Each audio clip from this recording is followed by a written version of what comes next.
cette histoire ici, mes amis, est-ce que tu es sûr pour le ciel? C'est quelque chose qui est important, quelque chose qui, pour une personne, jongler dessus.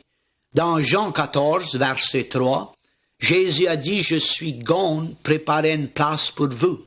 Et si je vais préparer une place pour toi, je reviendrai encore pour vous recevoir moi-même, afin que là où moi sois, que vous soyez aussi. » C'est ça le monde. Jésus va revenir recevoir les choses qui vont être là où lui va être.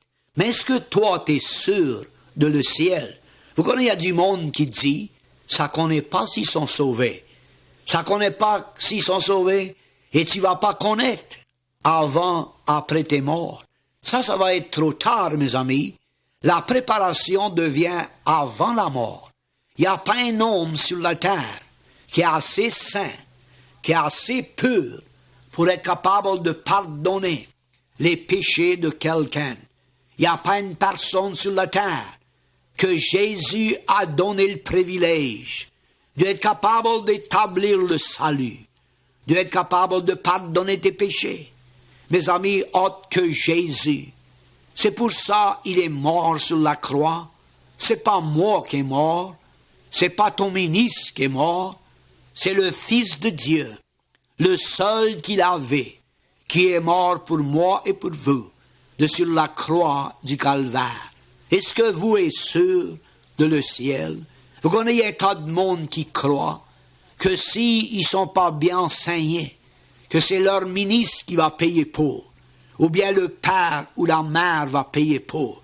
Mais rappelle-toi que la Bible nous enseigne, dans le livre de Romains, qu'à chaque langue va confesser pour elle-même, et à chaque genou va fléchir devant Dieu, et à chacun va donner un compte à Dieu pour lui-même. Mes amis, est-ce que toi t'es préparé pour le ciel? Si vous allez en quelque part, tu vas te préparer avant de partir. La préparation ne vient pas après ce que tu es rendu, tu te prépares avant de partir. Alors si vous aurez un désir pour aller au ciel, la préparation devient ici. La préparation devient avant de partir, afin que tu sois paré quand tu vas arriver pour rejoindre ton messager, quand tu vas arriver pour rejoindre ton Seigneur, pour lui donner un compte de ta vie de sur la terre. Vous connaissez aujourd'hui la plus triste chose qui règne parmi le monde, c'est le monde qui n'est pas préparé pour rencontrer Dieu. On a des mille et des mille personnes qui vont périr dans les flammes de feu à cause qu'ils n'ont pas cherché pour la préparation de leurs âmes. Ils n'étaient pas sûrs d'aller au ciel. La personne qui est sauvée, la personne qui a Jésus dans le cœur, elle est sûre qu'elle est gone dans le ciel parce que Jésus a dit, j'ai préparé une place pour toi. Mes amis, moi je suis sûr que j'étais l'enfant de mon Père parce que j'ai apporté le dernier nom de mon Père. Alors quand une personne a accepté Jésus-Christ, on a devenu des enfants de Dieu, on a devenu des héritiers de Dieu par la foi dans le Seigneur Jésus-Christ. On a été adoptés des enfants de Dieu. On est dans la famille de Dieu parce que il y a venu une repentance, il y a venu un changement de vie dans le cœur, il y a venu quelque chose de nouveau qui nous a établi, qui nous a donné l'assurance, qui nous a donné la foi d'être capable de connaître qu'on était préparé pour aller rejoindre le Seigneur Jésus-Christ. Oh, il y en a un tas de vous. Tu dépends sur ta religion, tu dépends sur ton ministre, tu dépends sur ta bonté, tu dépends sur ton argent. Tu vas manquer la préparation d'être sûr d'aller au ciel. Ça devient par la foi dans le sang de l'agneau de Dieu qui est mort sur la croix du Calvaire pour moi et pour vous autres. Jésus aime le monde. Oh mes amis, Jésus va pas appeler les noms de religion. Il va appeler les choses qui est pure dans leur cœur, les choses qui ont l'assurance, les choses qui ont la foi d'être capables de vivre pour Jésus-Christ, une vie consacrée, une vie séparée et une vie qui donne l'assurance d'aller dans le ciel parce que on aime Jésus. Que Dieu te bénisse et Dieu vous aime. C'est notre prière.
Ça, c'est le plan du salut, que Dieu avait juste un plan pour le monde être sauvé.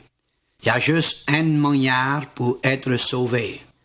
Et ce plan-là a été imprimé par Dieu quand il a donné son seul Fils unique qu'il avait.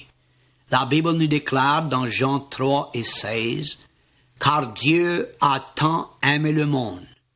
Il a donné son seul Fils unique qu'il avait, afin que quiconque qui ne croira en lui ne périssera point, mais il aura la vie éternelle. » Mes amis, c'est pas la peine que le monde essaye à payer pour essayer d'acheter le salut après son mort. C'est pas la peine que quelqu'un fait une dépense d'argent après la personne est morte. Le salut devient dans le nom de le Fils de Dieu. Jésus nous a tant aimés et il a montré une action quand Dieu nous a aimés. Le bon Dieu a prouvé son amour parce qu'il a donné son seul qu'il avait. Jésus a laissé son Père et il a laissé les anges qui étaient dans le ciel. Et il a été d'accord de venir et régner sur la terre jusqu'à qu'il a devenu à goûter la mort de sur la croix du Calvaire pour la rémission de mes péchés et de votre péché à vous. Si l'homme sauverait, si l'homme pourrait préparer ton chemin, Jésus n'aurait jamais eu la peine de mourir. Jésus a payé le prix. Tout homme a péché. Tout homme est né avec le péché. Et il y a juste un espoir pour le salut. Ça, c'est la foi dans Jésus. Avec le pardon dans le sang de Christ. Car la Bible nous déclare bien, mes amis, que le salaire du péché, c'est la mort. Mais le don de Dieu, c'est la vie éternelle. Vous connaissez que le bon Dieu rend le salut à la personne qui veut se soumettre à lui. La personne qui est d'accord de payer le prix pour devenir un chrétien. La Bible nous déclare que ça coûte quelque chose pour devenir un chrétien. Il faut que la personne soit d'accord d'abandonner la vieille vie et d'être capable d'avoir le salut en travers de Jésus-Christ. Mes amis, soyons sûrs que la personne qui va pécher, elle va payer le prix de son péché. Mais la personne qui va pratiquer la justice, la personne qui va être sincère, honnête avec Dieu, elle va recevoir la grâce et les miséricordes de notre Seigneur Jésus-Christ. Combien grosse que le bon Dieu a été bon pour nous autres. Combien grosse que le bon Dieu a de l'amour pour nous autres. Mais vous réalisez aujourd'hui comment que le monde a abandonné Dieu. Le monde a tourné leur dos sur le bon Dieu. Mes amis, il n'y a plus d'amour vers Dieu. Il n'y a plus d'amour vers les pères et les mères. Il n'y a plus d'amour vers les enfants de sur la terre. Vous regardez dans un âge qui est la plus triste, un âge qui a plus de douleur que jamais il y a eu. C'est à cause que le monde n'a pas trouvé le plan de le salut de Dieu. Ils n'ont pas trouvé la manière pour être sauvés. À cause que le cœur de la personne est pas bien. Mais quand le cœur de la personne devient bien avec le Seigneur, il y a un changement qui vient dans la vie. Il y a un changement qui vient avec la personne. Qu'on est capable de connaître qu'on est des héritiers du bon Dieu. Parce qu'on a accepté le plan que Dieu avait pour le salut. Le seul plan, le seul médiateur entre l'homme et Dieu, c'est Jésus-Christ. Confesse tes péchés à Jésus. L'homme ne peut rien faire avec tes péchés. Quoi c'est lui fait avec les siens. Vous connaissez, tout homme a péché. Mais la repentance devient à tout homme. La confession devient à toute bouche vers le nom de notre Seigneur Jésus-Christ. On a un pays, mes amis, qui a après souffert. On a un pays qui a après abandonné Dieu. On a des hommes aujourd'hui qui ont laissé le plan du salut, qui ont laissé le don de Dieu en arrière. Et ces hommes les cassés. Il y a un tas des orphelins. Ils n'ont plus de mère. Ils n'ont plus de père. Ils n'ont plus de tronc. Il y en a un tas qui n'a presque pas de manger pour mettre sur leur dos à cause que le monde a laissé l'amour. Ils ont laissé le plan, le seul plan du salut que Dieu a mis pour l'âme de la personne. Oh, mes amis, vous ouvrez pas votre cœur.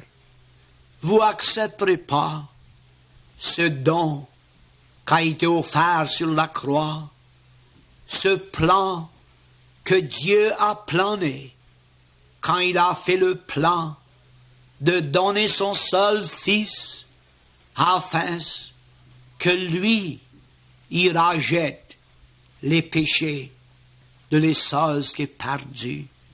Il n'y a pas aucun autre qui peut t'aider autre que Jésus, qui est le seul plan pour le salut de ton âme.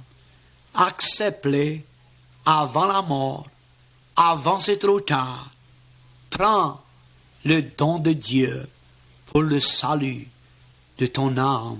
Que Dieu te bénisse.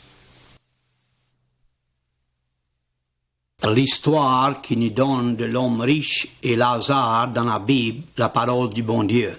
C'est la seule espoir pour le chrétien, c'est la parole de Dieu. Parce que la personne sera jugée avec la parole de Dieu. Ni l'homme, ni la domination, ni l'Église est incapable de juger. Mais la parole de Dieu jugera la personne. On voit ce que Dieu a emmené le jugement de sur l'homme riche et de sur l'homme pauvre, Lazare. On regarde dans la Bible nous enseigne, dans le 16e chapitre du livre de Luc, et verset 19. Quand l'homme riche est mort, lui, il a ouvert ses yeux dans les flammes de feu, là où il était tourmenté. Et l'homme pauvre, Lazare, est mort. Lui, il a été emmené par un ange dans le sein du Père Abraham. Les amis, on observe qu'il y a deux qualités de mort. L'homme qui est mort dans son péché, lui, il a été enterré et il a ouvert ses yeux dans les flammes de feu. L'homme qui était avec Jésus, l'homme qui avait l'âme de préparer, lui, il n'a pas été enterré. Il a été emmené par un saint, par un ange, dans le sein du Père Abraham, là où il n'y avait pas de tourment, là où il y avait de la paix, là où il y avait de la joie. Mais quand l'homme riche a vu Lazare dans le sein du Père Abraham, il a crié après, avec une haute voix, et il a dit, « Ô Père Abraham, aie pitié de sur moi, envoie Lazare, tremper le bout de son doigt dans l'eau, et de venir pour rafraîchir ma langue. » Mes amis, en roi, après cela, quand il a plaidé avec Dieu, il a jusqu'à demander que le bon Dieu envoie un qui était ressuscité des morts ou bien Lazare, dire dans la maison de son père qu'il avait 5 frères, que ça n'est pas dans la place de tourment que lui, il était dedans. Vous pourrez observer l'histoire. L'homme dans l'enfer, il aurait voulu devenir un missionnaire, mais c'était trop tard. Il avait refusé Jésus. Il avait refusé la parole de Dieu. Il avait refusé la préparation pour son âme. Mais mes amis, l'homme qui était pauvre, Lazare, lui, il avait donné son cœur à Jésus-Christ. Lui, il avait accepté le Seigneur. Lui, il a été emmené dans les bras de Dieu dans le ciel. L'homme qui était riche, il a manqué le paradis. Il a manqué la place du ciel. Pas à cause qu'il était riche, pas à cause qu'il avait un tas d'argent, mais à cause qu'il n'était pas préparé, à cause qu'il avait refusé le don que Dieu avait envoyé. Quand il a envoyé Jésus demeurer sur la croix du Calvaire, afin que ça soit sauvé par le sang de notre Seigneur Jésus-Christ. Vous connaissez aujourd'hui, on a pu vivre dans un âge qui est difficile, un âge que le monde devrait jongler à la vie l'autre bord, pas juste la vie bord ici, à les bonnes choses, à l'amusement, à le plaisir, mais ça devrait jongler à la vie l'autre bord, de se préparer pour aller rejoindre Dieu, parce que en roi, quand cet homme riche est mort, il a effacé une cruelle place, il a effacé des flammes de feu. Mes amis, après la mort, il n'y a pas de fin, ça va être pour l'éternité. Et l'éternité, là où il n'y a plus d'espoir pour l'âme de la personne. Mais aujourd'hui, Dieu plaide, l'amour de Dieu plaide, Jésus plaide pour sauver les choses qui sont perdues. Quand même que tu es riche, quand même que tu as tout l'amusement que tu peux avoir, quand même que tu as tout le bien que tu peux avoir, tu as besoin d'une préparation pour ton âme, de rejoindre le Seigneur Jésus-Christ, de te préparer pour rencontrer Dieu, parce que il n'y a que 2 places que la personne peut aller, soit dans le ciel ou dans l'enfer. L'homme pauvre, Lazare, l'homme qui était malade, lui, il a hérité le ciel, pas parce qu'il était pauvre, pas parce qu'il était malade, mais à cause qu'il avait un cœur d'amour. Il avait un cœur pour accepter Jésus. Il avait un cœur pour se soumettre à Christ. Mais l'homme qui était riche n'avait pas d'amour de Dieu dans son cœur. Il avait l'amour pour son argent. Il avait l'amour pour le plaisir. Et il avait l'amour pour les choses du monde. Et il a manqué le paradis avec Jésus-Christ. Mes amis français, cherche la volonté de Dieu. Prépare ton âme pour toi rejoindre le Seigneur. La mort, sans être préparée, est la plus triste mort qu'il y a.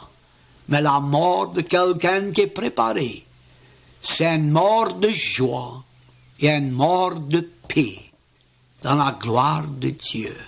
Oh, c'est la prière de notre cœur, que ton âme serait sauvée pour Jésus-Christ et que Dieu vous bénisse. Ce message ici est quoi c'est qui est un chrétien de la parole du bon Dieu.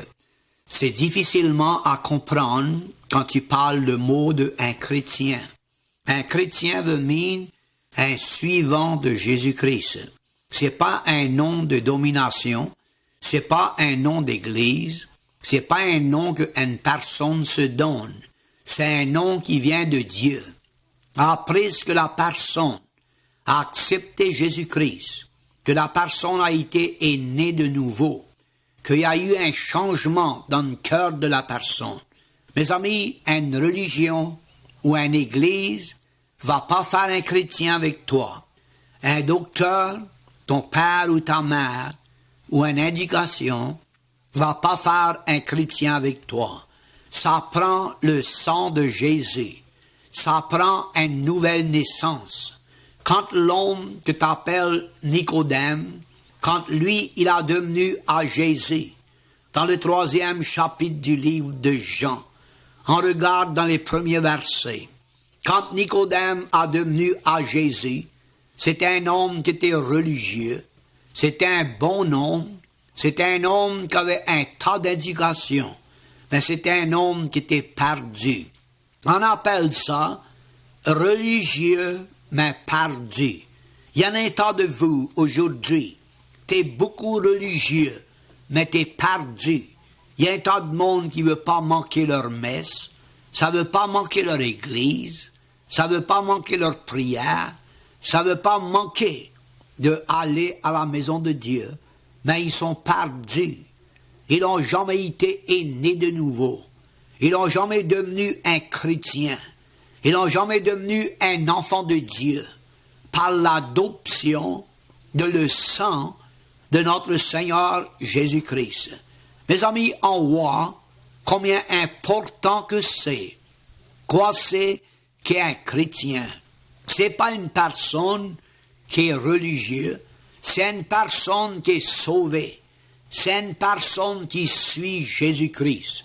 Dans le 10e chapitre du livre de Jean, et verset 27, Jésus a dit, mes brebis attendent ma voix, et je les connais, et eux autres me suivent, des chrétiens. Les seuls qui sont sauvés, ça va dans les places là où ce que Jésus serait. Les seuls qui sont sauvés, ça cherche de faire les choses, ça Jésus a demandé de faire. Mais les seuls qui sont pas sauvés, ça connaît pas le bon Dieu, ça connaît pas Jésus, ça connaît pas le tracas, et ça connaît pas la condamnation, parce qu'ils n'ont jamais devenu à la connaissance de connaître Jésus comme un sauveur. Jésus a dit, hormis ce que tu es né de nouveau, tu vas jamais voir le ciel. Mes amis, avant un petit est né, ce petit est dans le sein de sa mère. Il est dans le noir, mais quand il prend naissance, il ouvre ses petits yeux et il est dans la clarté parce que il a été transformé de la noirceur à la lumière.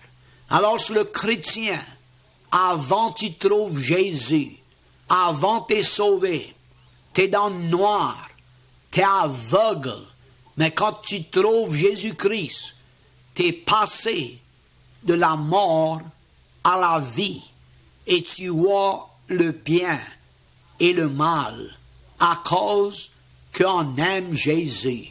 On a accepté le Seigneur, on l'a reçu dans notre cœur, on n'est plus la même personne, ton cœur est changé, tu fais plus les mêmes choses.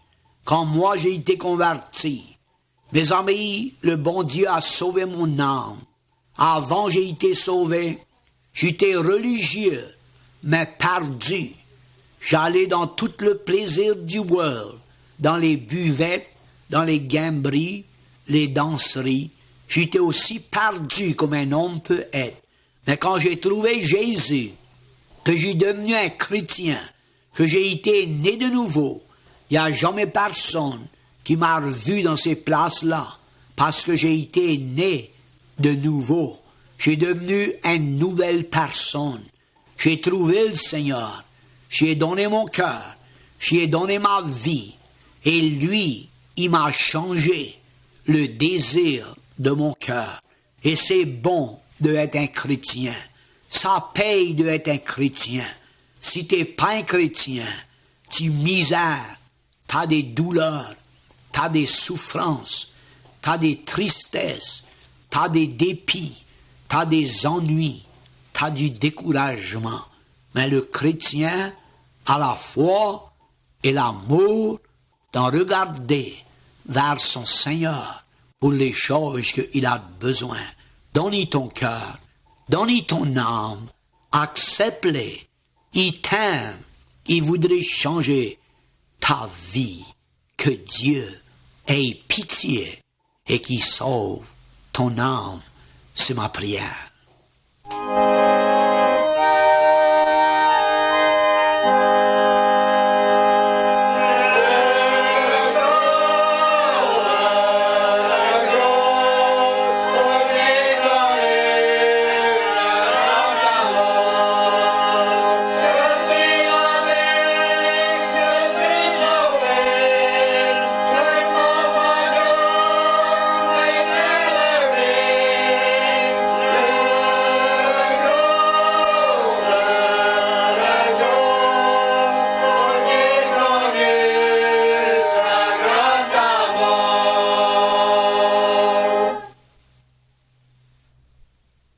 L'histoire de l'enfant prodige, l'enfant qui a devenu désatisfait. Vous connaissez, le père avait 2 enfants, et le plus jeune de ses enfants a devenu désatisfait, comme il y en a un tas de vous, et il voulait s'en aller. Et il semblait plus que leur maison était bonne, comme si que la table de son père était bonne, comme si qu'il n'y avait plus rien de bon. Ça fait, il a demandé le bien à son père, et lui voulait s'en aller, laisser son home. On observe que son père l'a pas bégayé, et son père l'a pas flatté puis il laisse. Son père a séparé le bien, et son père y a donné. Et lui, il a parti avec une mauvaise compagnie, et il a tout dépensé, ça il avait, dans la buvrette, et à rouler, et dans les places qui étaient pas propres. Mes amis, on voit l'histoire dans le 15e chapitre du livre de Luc, et verset 12 et verset 23, qui nous donne cette histoire quand l'enfant prodige a parti, et quand il s'est trouvé dans un pays éloigné. On voit ce qu'il avait tout dépensé, ça il avait, et la faim l'a pris, et il a été rejoindre un fermier dans la campagne. Et l'homme y a donné un job d'aller nourrir ses cochons. Et on voit ce que l'enfant prodige a appris à nourrir les pourceaux, le créole, les cochons. Et quand il allait donner à manger aux cochons, il avait un désir de se remplir lui-même avec les lavures qu'il donnait à les cochons. Et il n'avait plus rien. Et mes amis, quand il a jonglé à lui-même, la Bible dit quand il est venu dans son idée, il a réalisé que dans la maison de son père, qu'il y avait du pain pour les servants que son père avait. Alors lui, il s'est élevé de là et il a parti. Il n'a pas dit allons. Il a gone. Et quand il est après s'en aller de sur son chemin, je m'imagine que son vieux père, assis sur la galerie après gaieté, avec des ennuis que le garçon qu'avait gone, désatisfait de sa maison. Il l'a vu après s'emmener dans le chemin. Et quand il l'a vu après venir dans le chemin, lui, il a été le rejoindre. Et mes amis, il l'a attrapé dans le cou et il l'a embrassé. Et le jeune homme a dit, j'ai péché contre toi et j'ai péché contre le ciel. Je suis plus digne d'être appelé ton petit, mais seulement un de tes servants. Son père, il a mis la bague au doigt. Son père y a mis des souliers. Son père a tué le veau le plus gras il avait. Et son père y a fait un souper, un fils. Mes amis l'ont réjoui ensemble.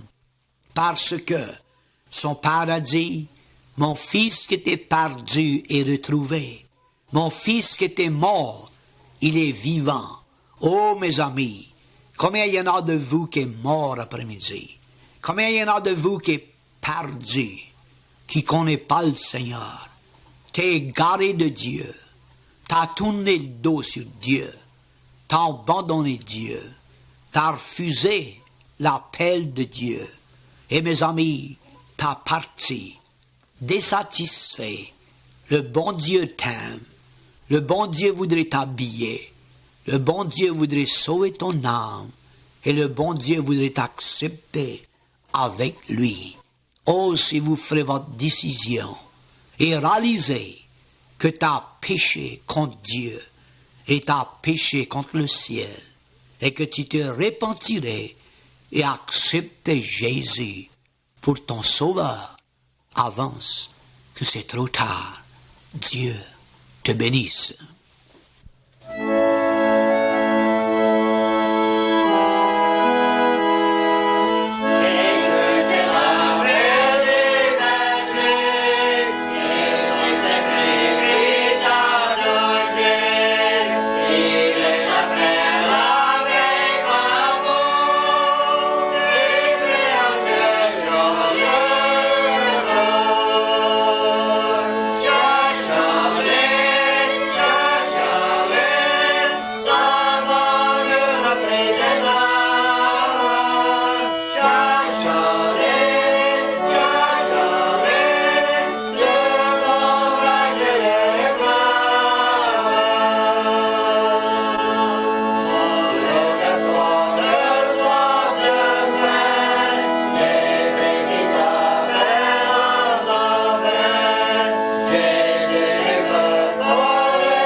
Le danger de ne pas croire la parole de Dieu, la Sainte Bible, en après voir tous les jours le monde qui refuse la parole de Dieu.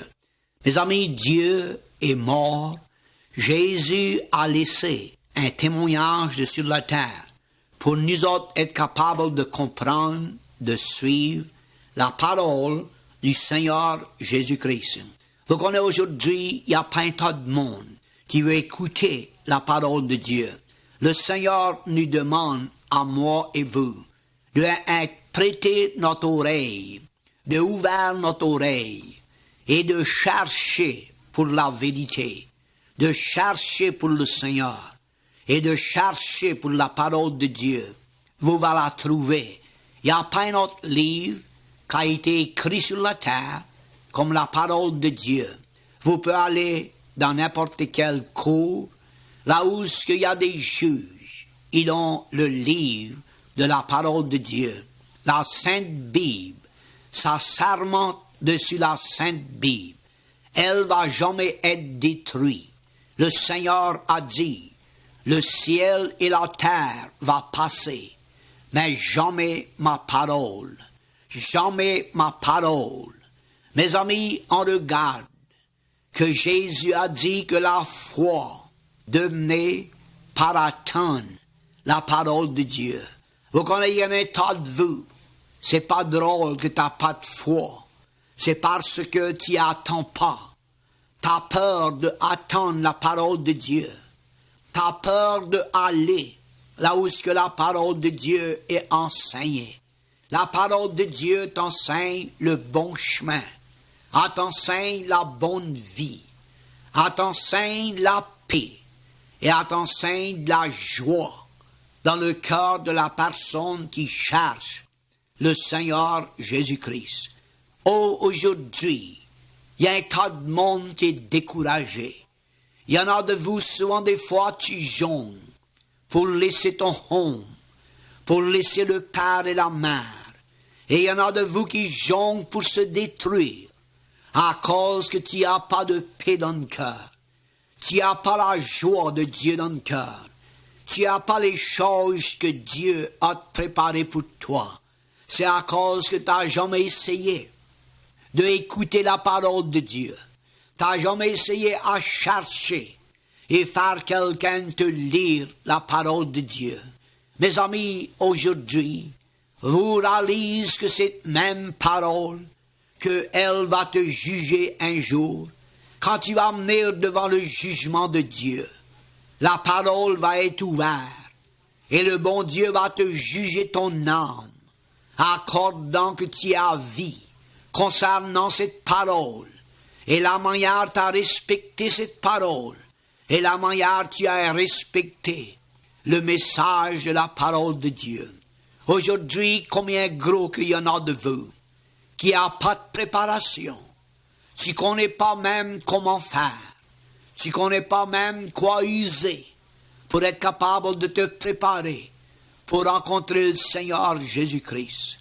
On regarde que Thomas est un homme dans le 14e chapitre du livre de Jean. Mes amis, Thomas ne connaissait pas le chemin et il ne connaissait pas où aller pour être capable d'aller au ciel. Il y en a de vous qui sont dans la même situation aujourd'hui. Tu ne connais pas le chemin pour aller au ciel. Et mes amis, tu ne connais pas la parole de Dieu. On voit que Jésus-Christ a répondu à Thomas.